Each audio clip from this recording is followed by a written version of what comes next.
morning. Good morning. Good morning. How is everyone? I'm up. I'm doing it. I'm sorry I'm 5 minutes late, but getting up was slow today. I had one of those nights where I woke up two different times from two different nightmares, and I remember them both vividly still. So if there's any dream analyst here that wants to dive into why I was dreaming of someone shaving my head bald and why I was in the middle of a Crips and Bloods gang war in a library, please inform me. But I made it, and we're awake, and we have our cup of coffee that are going to help us come to life today. I don't know if it's just me, but my camera looks blurry. Is anybody else seeing my camera blurry? I've been trying to get these settings right, and it is nearly impossible. So if anyone could confirm for me, just let me know. But today we are on day 6 of our self-love journal. Ta-da! So excited. Oh, can it focus? Can it white balance? Can it white balance? There it is. All right. We've got 2 days left of this first chapter before we move into our second chapter, which is just exciting.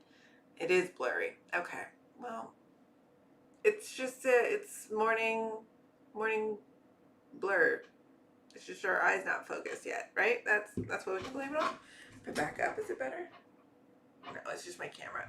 Something going on with the settings in here that I'm not gonna fiddle with right now.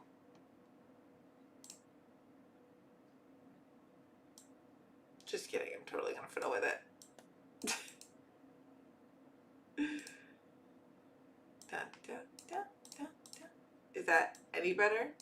Whatever. I'll fiddle with it offline. But let's jump into, you can tell my ADD is also kicking today. It's going to be a great day. Self-kindness and self-care. Let's dive into our journaling part, and then we will talk about all the other exciting things that I have to share with you. Part of self-kindness means practicing self-care. Self-care is a great way to honor yourself with an action you are doing simply for your own enjoyment. What self-care activities do you do to show your self-kindness? So some examples of self-care activities here: taking some quiet personal time, getting enough sleep, ironic, taking a bath, treating yourself to a good coffee, getting outdoors, going for a walk, or talking with a friend about how you are feeling. Now, this is not a, like, if you have to take a bath as like a scheduled part of your routine and it's like a getting clean activity, that's not what we're talking about here. We're talking about a bubble bath with candles lit, and you put some music on, and you're sitting there with your favorite book, and you're like lounging in the bath with a bath bomb. That's the kind of self-care level we're on. Good morning everyone. Welcome in. So I would love to hear what your self-care activities that you do are. What's something that you routinely do that you know you have to like schedule it in for your own mental health, that you are doing to be kind to yourself, even if you don't realize that it's something that is a self-care activity that you're like, oh, that is. And now that you're thinking back on it, you're like, I do this thing. I've recently started crocheting, so I take like an hour a day at night, usually when my boyfriend's watching TV. I'll sit there and I'll crochet, and that's my kind of like peaceful moment. I also do a lot of meditation. I meditate like either first thing in the morning or last thing, like right before I'm going to bed to fall asleep. That's a really good one to calm my mind and just relax. Bread baking, that's my favorite one right now. I love bread baking, and the intensive process kind of makes you be a lot more intentional with the activity, and you can't do anything else. Like, it's literally just like you have to have your hands in the bread working with the dough, and that's all you can do. So that's a really good one to force myself to just do that. What else is there? Going for a walk is a good one, but that's usually just for Daisy. That's Daisy's self-care. It's less my self-care. more her self-care. You meet your best friend for tea, just us. That sounds delightful. That is one of my favorite things, just to sit and talk with someone and chit chat. Me and my friend, when I lived downtown, we would go, and since we lived next to each other, we would just go walk and go to a coffee shop really quick. That was the best thing. We would sit either on our balcony in the morning and just have a chat like this right before work, or we would walk down to a local coffee shop and just chit chat for a little bit and catch up. In the morning, you drink coffee and watch The Niche Lady, and then you'll see. Nice. See, my mom cannot be my form of self-care because she is my mother. I should find a YouTuber that...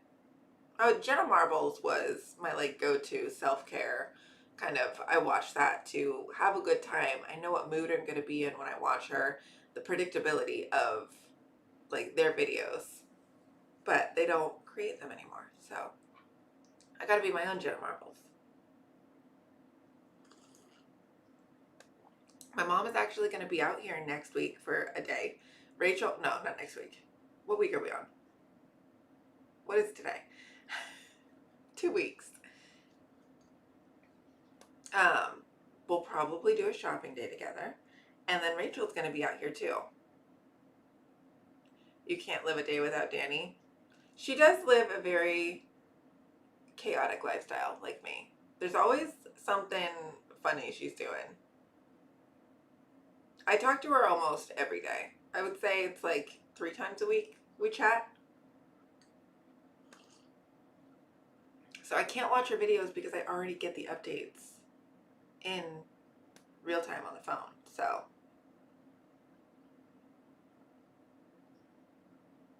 let's talk about, ooh, this is a great segue into family boundaries and self-care.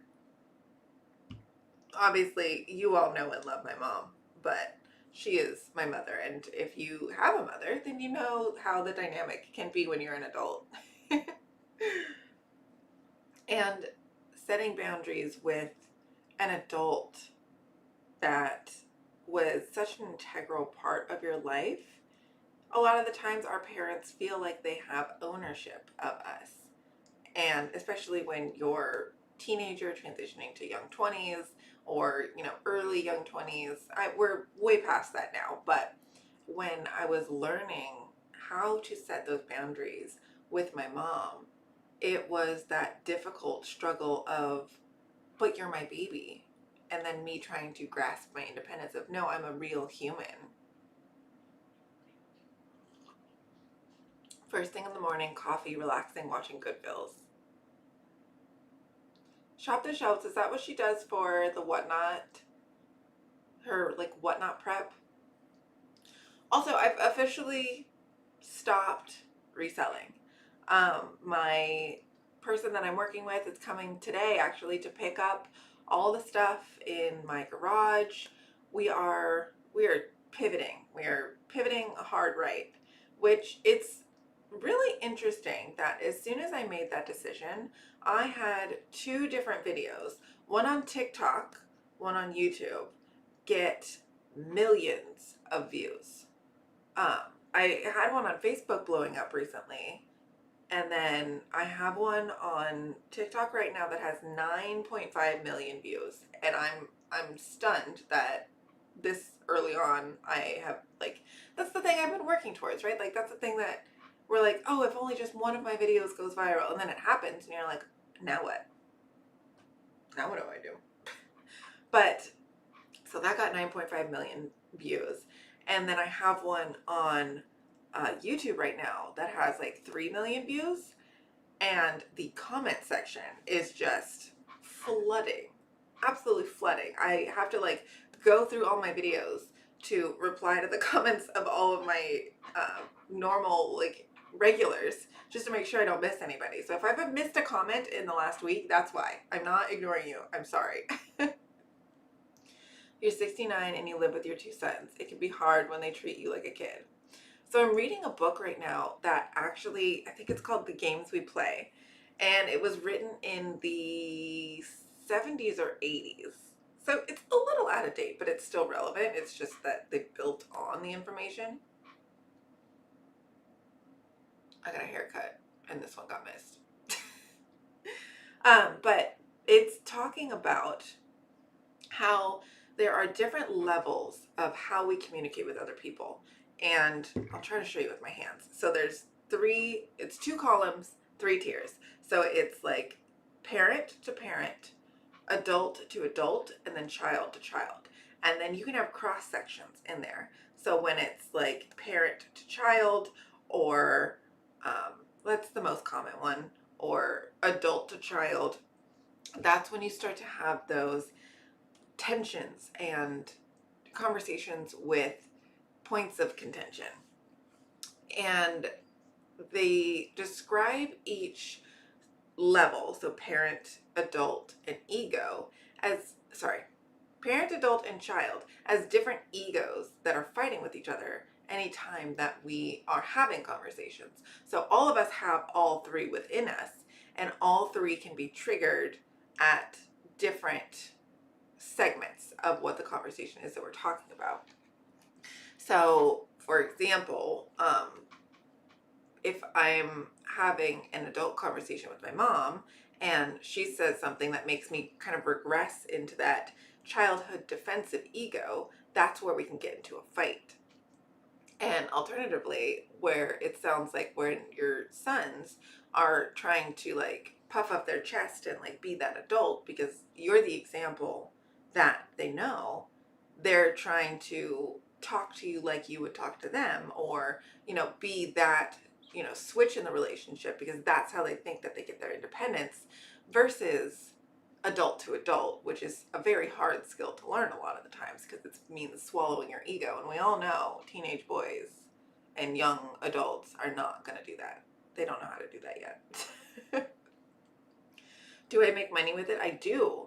So I've monetized my Facebook page, I've monetized my YouTube, and now I have monetized my TikTok because I'm over 10,000 followers on TikTok. And also I'm almost at 10,000 subscribers on YouTube. So that's where I'm kind of shifting everything to go to right now. I want to focus a lot more on working with brands, and I actually did just get my first brand deal that's paid. So things are looking up. It's happening. We're doing it. We're doing the things that I wanted to do. So I'm very excited. But with that, it means I don't have as much time to do reselling. And we all know when you can't do something well, it's not going to return the, it's not going to have the return that you want. And that's what I'm starting to see is I don't have as much time to devote into listing the items, researching the items, promoting my whatnot business because I'm trying to juggle so many other things.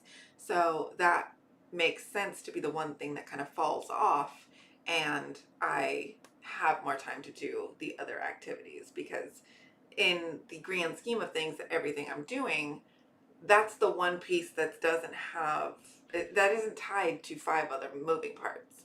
And if I was to give up just one thing, that's the easiest thing to give up. And honestly, one of the most labor intensives. It was fun while it lasted, and I think I learned a lot from it. I met a bunch of wonderful people. I met all of you guys, so I'm very happy that I did it. I still am going to go on my mom's channel maybe and host some clothing sales with her while I'm out there. I'm still going to do, be involved in the world. I'm still going to do marketing for my mom. So I'm very still much entrenched in the reseller world. I'm just not going to be doing it out of my garage anymore, which I think my boyfriend is very happy that he gets his garage back, and we can work out in there without having to pull a car out every single time. But that's what life is about. It's about understanding when it's time to pivot, understanding what to let go of, and not feeling like you're failing when you're doing it. Because I'll admit, when I first made the decision, it felt like I was making it because I was failing at it. Because I don't have enough time to focus on it, and it isn't being as successful as I wanted it to be. So I, in a sense, am failing at reselling because I'm not going to do it anymore, and it wasn't as much as I wanted to do. So it's it's definitely one of those, like, so this is a self-care thing that I'm doing for myself because I recognize I don't have the time on the weekends that I want to do the things that I love, and it was becoming a chore and not fun for me to do. Whereas creating videos, editing videos, going about all the other stuff, replying to YouTube comments, that stuff is fun to me. Working with brands, negotiating deals, all of that is more fun. And I can do that from my, normal schedule of work. Whereas a whatnot sale, I'd have to do that outside of my work schedule. So I get a lot of work-life balance back, which is also very important. I get my weekends back, which I didn't realize how much I was going to like that. I still have my workout at 9 a.m. on Saturday, which I might end up moving, but overall, I think it is going to be a very positive shift and self care. It is a self care decision that I'm making to give myself my time back. Not failing, rethinking our priorities. Absolutely. I do think it's hard though for a lot of resellers out there right now who are trying to figure out if reselling is the right decision because of the changes in the market and the difficult time we're going to have where people hunker down and reserve their cash because of the economy. Reselling is tough right now. It's difficult. And if you're trying to make a living off of selling products, it's I think it's going to get harder before it gets better. Too many commitments is half work. Absolutely. It 100% is. And I think what happened is when I started putting more energy into focusing on my videos, they started getting really good because I know how to make good videos. I like making videos. That enjoyment comes through. And I think once I finally put all of my energy into it, it was like, that's the thing you needed, Jordan. I don't know if it's the universe telling me or TikTok's algorithm telling me, whatever it was, whatever powers we believe in, that it's showing me I'm in the right direction. I'm headed down the right path. I do have this fear. So there's two different fears, right? There's the fear of failure, but then there's the fear of success. What's going to happen if I am a successful creator? Am I going to start to have people trying to figure out where I live? Am I going to start to have people trying to, like, I don't know, send death threats? Because I've seen terrible things that people do to streamers. They hack their computers. They send the SWAT teams while they're on a live stream. There's like all of this stuff that happens, and it's fairly minimal. The cases that it does happen, it's, you know, one of every 100 or 1,000. So the chances of it happening aren't high, but the chances of it happening are there. And I do know I'm kind of a not controversial person, but I do feel like I can get into those topics. I'm not afraid to have those topics or talk about those topics. And I'm also not afraid to fight with haters in the comments. And that's the thing that might get me one day. We'll see. We'll see. I try to be very careful about, you know, showing the front of my house, the places that I visit frequently, any identifying information. I hide my addresses, like all of that stuff. We're super uber over cautious.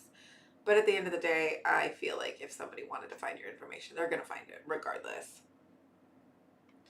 Once you were very successful, you quit because it was not yourself. You were not yourself anymore. So many people pulling on you, on your contacts. Hardly freedom. I agree. Absolutely. It's like a job that you don't like. And I give this advice to people all the time.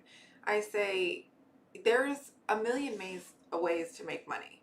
And you, the point is understanding how to monetize something. That is a skill in and of itself.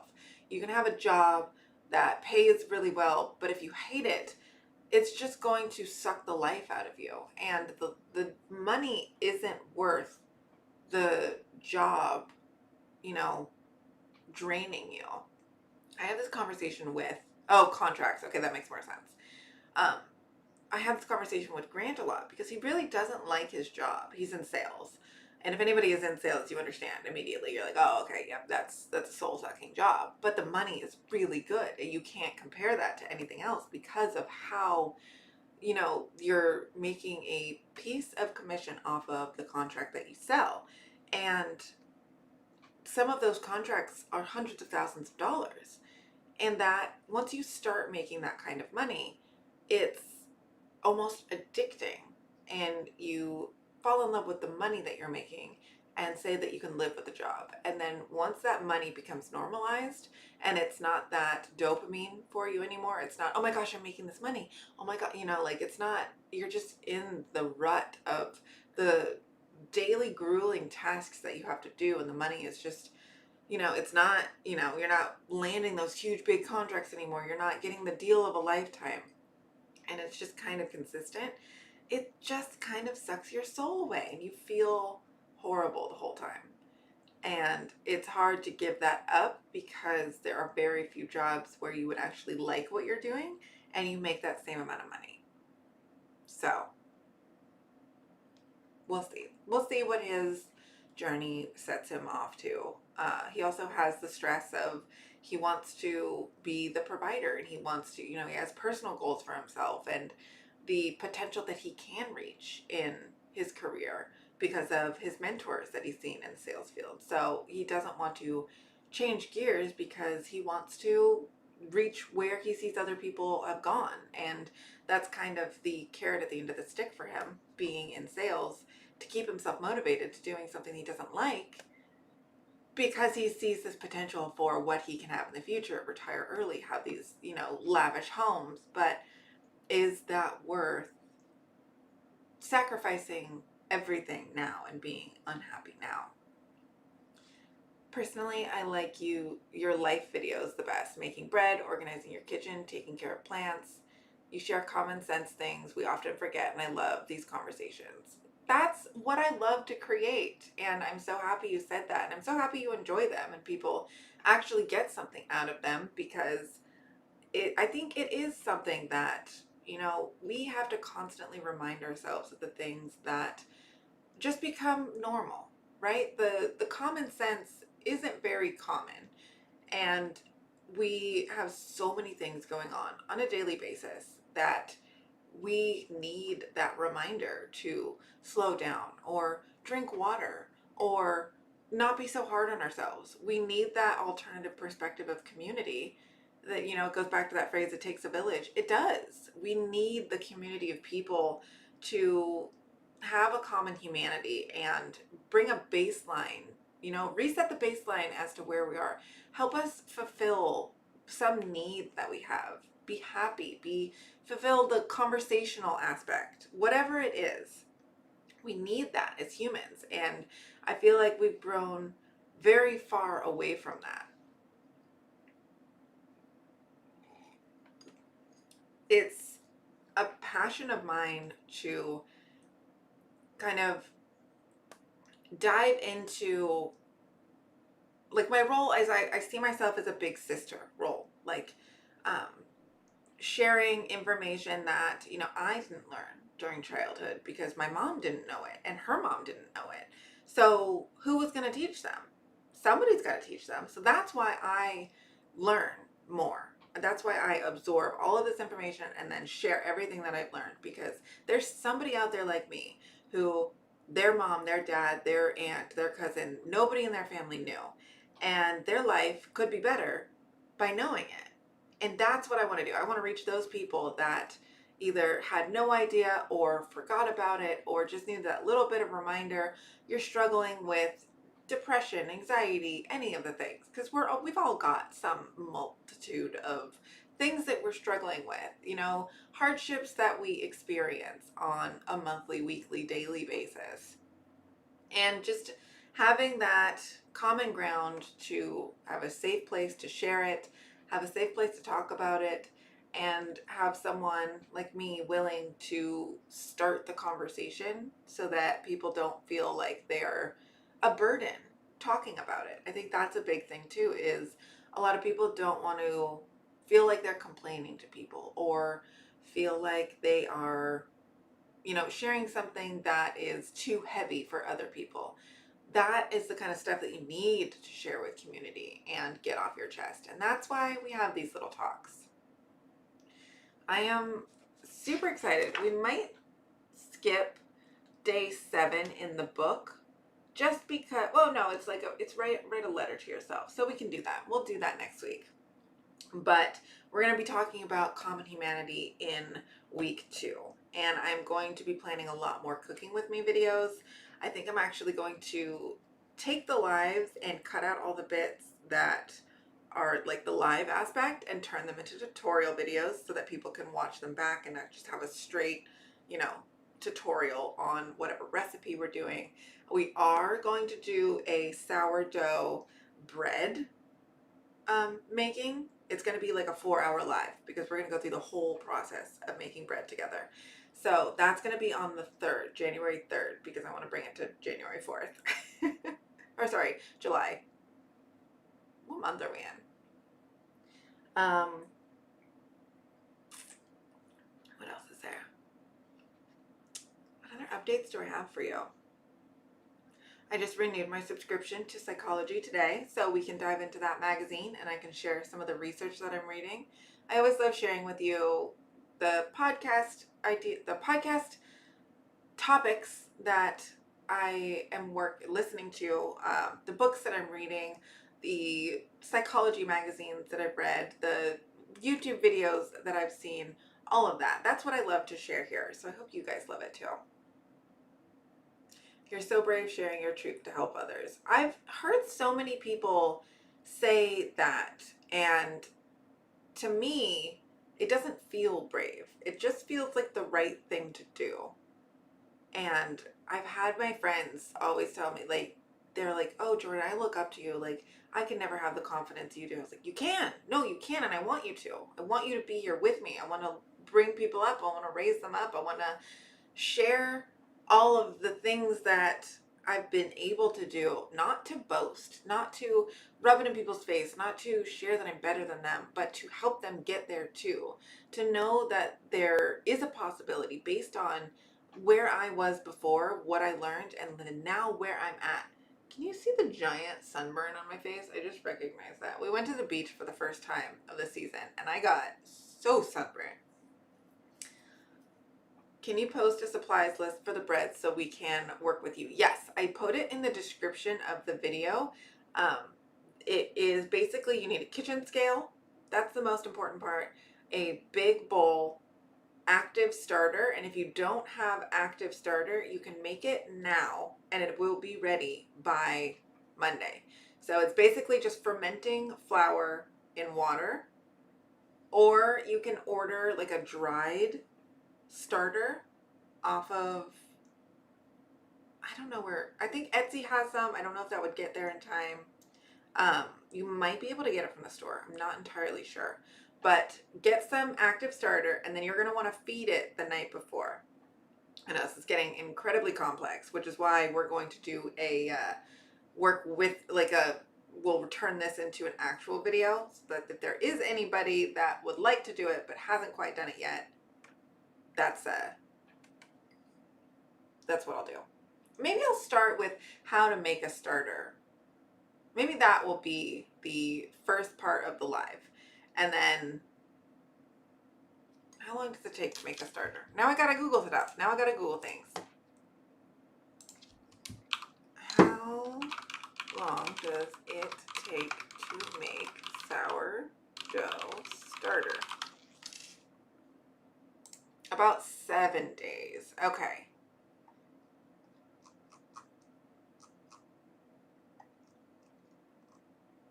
Okay, I'm just looking. Okay, to start a sourdough starter, you will need a jar, 60 grams or half a cup of whole wheat flour, and 60 grams or 1/4 cup of water. to feed the starter each day, day 3 to 7. No, to feed the starter each day. That doesn't make sense. Okay, so I think you let it sit for 3 days, and then from day 3 to 7. Okay, where can you buy sourdough starter? Where can you buy sourdough starter? Oh, King Arthur has sourdough starter. Interesting. There is sourdough starter on Amazon. It's a live culture. Okay, I think this is just dehydrated sourdough. Okay, so you can buy sourdough starter on Amazon. How does it work? It's alive. Live Breadtopia sourdough starter. In this package is a moist living ball of sourdough starter culture, and it will need care immediately upon delivery. If you will not be home to take care of the delivery and feed the starter right away, we recommend buying our dry starter instead. So you can get, I'm going to save that in my Amazon list, which I also have pinned in the comment section of the bread making video.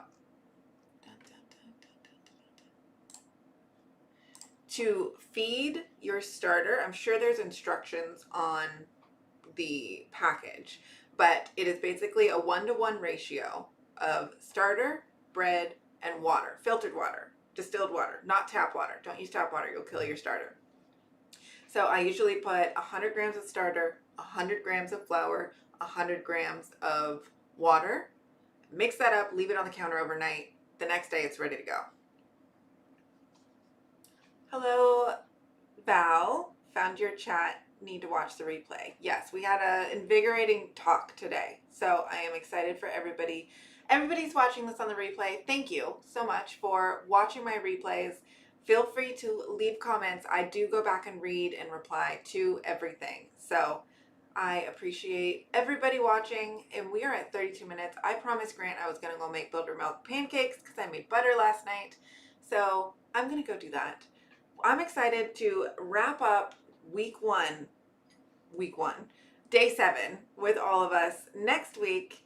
And because next week is 4th of July, we're going to do our live on Wednesday because I will be driving to Orange County to my cousin's house at 7 a.m. So I appreciate every one of you. I will see you all next week. And